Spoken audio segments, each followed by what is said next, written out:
Honorable Mayor of the City of Manila, Isko Moreno. Please take a round in the junction. Thank you. Good morning, everyone. We're very excited as a city government. Unti-unting lumalakas muli ang hanap buhay sa Maynila. Itong Ongping Tower, I think some of you here has an idea on what it is before. This is just one of those underperforming properties in the city of Manila. And when private sectors were engaged, here we are now today, 3 years thereafter. Pagka talagang maitiwala ang negosyo sa isang lokal na pamahalaan, ay patuloy na papasok ang mga negosyante sa kanya-kanyang bayan. This is also one of the product during the time nang ako'y una ninyong mayor.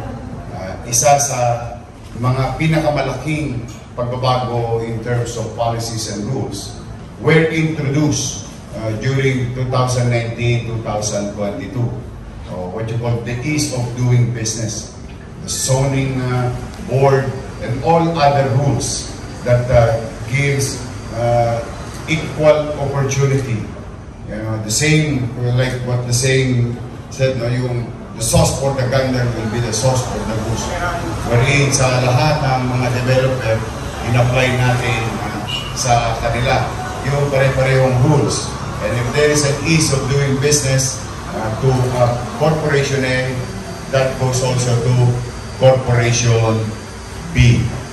And I think you're also familiar that boosted the development of the entire Binondo area.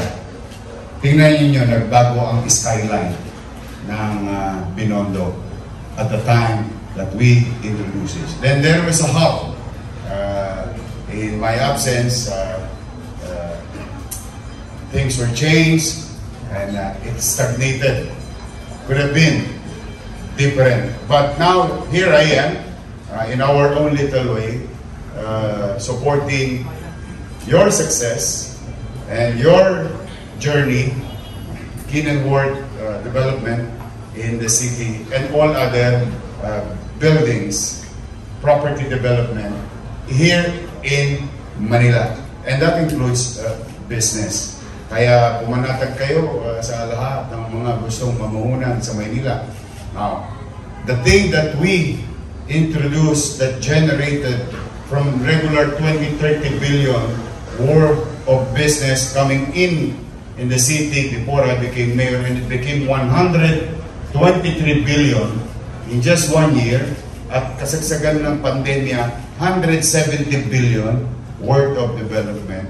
The thing of the policy that were created then, again, was relieved today. As we speak, since July 1, ibinalik ko yung same rules, and we did it better. Just for the sake of most issues of development. The FAR or the FAR, the floor area ratio. Yan madalas na pinamo-hold up ng mga lokal na pamahalaan. Yan, nandiyan yung maraming abuso na nangyayari. Now, under the zoning rule, you need to comply 22 items. 2 months ago, during the Manila Zoning Board, which I chair, we made it to 7. From 22 items to 7 items. Now, if you still pay to the compliance, you go to the exceptional circumstances or exemption, special use permit. No? Under that rule, there is about 15 items to comply. Today, it's 5. So, the point being is that gusto namin talaga pumasok muli ang negosyo sa Manila. Then, with that, I would like to share to our businessmen in the city of Manila. Your city government has about 54,000 plus businesses registered in the city. Our mortality rate is at 2.4% of that. No? we've lost about 1,300 plus businesses itong mga nagdaang buwan. But on the other side of the river, what you call growth, when we're speaking of mortality or retirement, there is new. And there is about 7,000 plus new businesses registered in the city that make us 12.9% growth minus our retirement at 2%. So your city of Manila grew at double digit in just a short period of time. So anong ibig sabihin nun? Ay maraming foot traffic, maraming exchange of goods, exchange of services, and there's so many opportunity in the city of Manila. But more than that, I'm very happy because it provided 13,000 plus new jobs in the city. So now, here we are. I think ito na yung pinakamagandang kondo dito sa Binondo. I've been around. Kilala nyo naman ako, para akong may sili sa puwet na ikot ng ikot, and I think this is the best, luxurious, premium condo living in the heart of Chinatown, Ongping.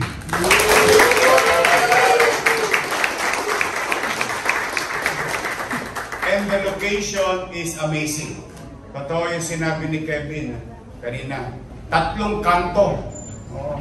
Bira yun, usually frontage ka lang. Pag maswerte mo ka, may frontage ka, may lady ka. Pwedeng sa Wakali, pwedeng sa Nangka. Pero ito, 3 kanto. Kaya, very good location, very good quality, very good design, because low density community, so maganda magpalaki ang mga ating mga community ng kanilang pamilya dito sa Ongping Tower sa Binondo, Maynila. Congratulations to Kevin. I'm really proud of him, with all honesty. I've been known na Kevin when he was like gumagabay-gabay pa. Ganyan pa siya. Bisita ko pa yan sa Twin Tower nung araw.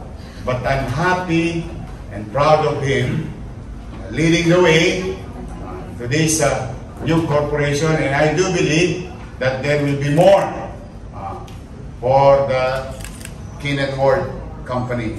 And I hope there will be more in the city of Manila. Sabi ko sa kanya, pare, tirahin mo na yung mga luma natin dyan na mga property. Ay kakote, sayang naman. Because as you all know, this is I have said it again, I will say it again, this is an underperforming property within Binondo. But look at it now.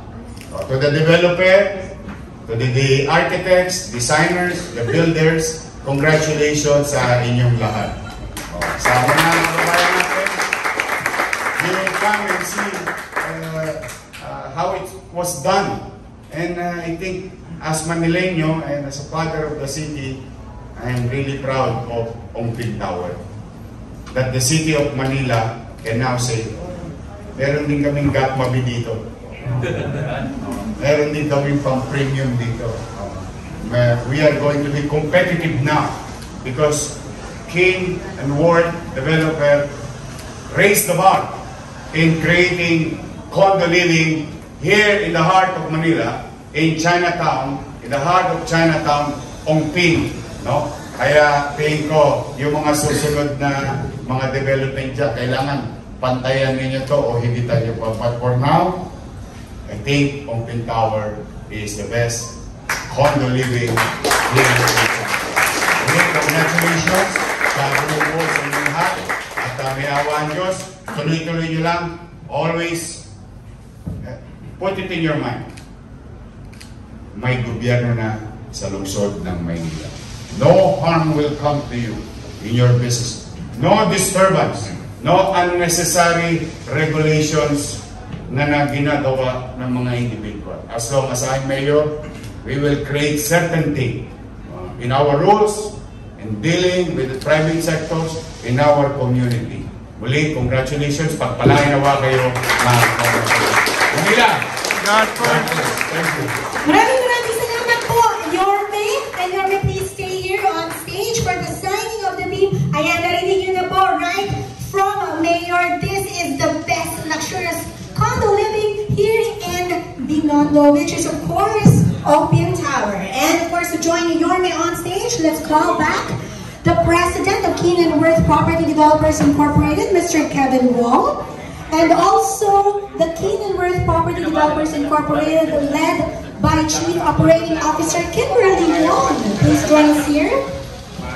And also Mr. Kim Wong and Mr. Jaime Lim of Iron Core Builders. Please join us here on stage for the signing of the beam.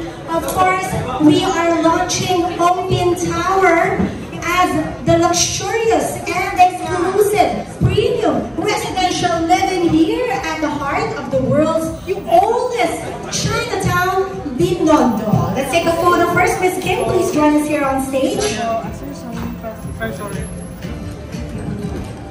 The signing of the beam is symbolic, as this will be installed in one of our elevators, serving as a permanent marker of this historic topping off ceremony and the lasting part of Opium Tower's story. Of course, this is such a momentous celebration. Everyone, so whip out your phones, your cameras, and let's capture this moment together.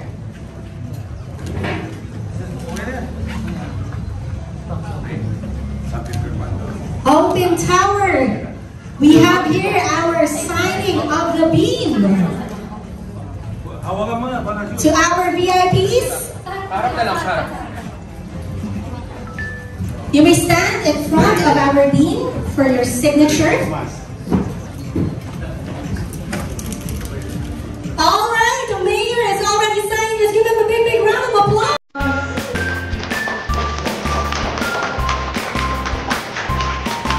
What a historic moment!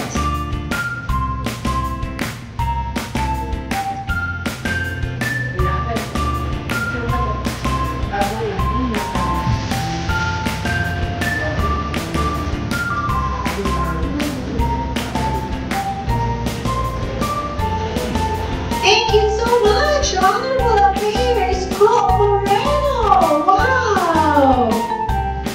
Truly a moment to remember and to celebrate for our signing of the beam of Opium Tower, which is set for full turnover in the second quarter of 2027. Thank you so much, Honorable